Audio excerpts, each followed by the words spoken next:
Welcome to the Genius Factory. Enjoy the video.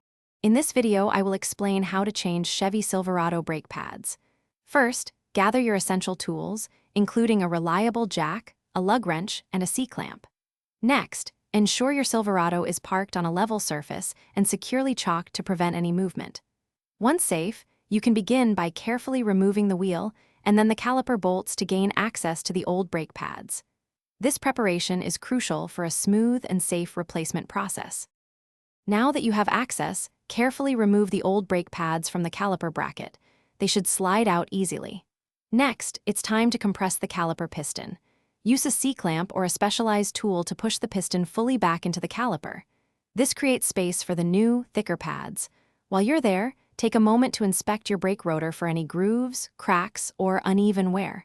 A healthy rotor is key to effective braking.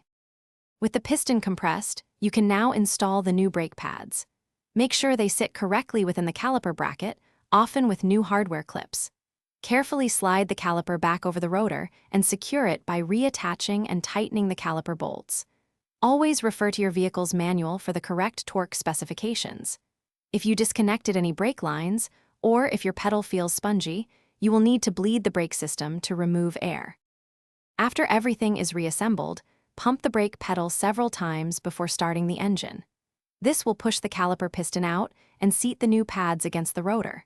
Once the pedal feels firm, take your Silverado for a cautious test drive at low speeds in a safe area. Listen for any unusual noises and ensure the brakes engage smoothly and effectively. Remember to check the description for a link to the new Kindle Paperwhite and other great deals. Enjoy your newly installed brake pads and safer driving. Thanks for watching. If you found this helpful, don't forget to like and subscribe.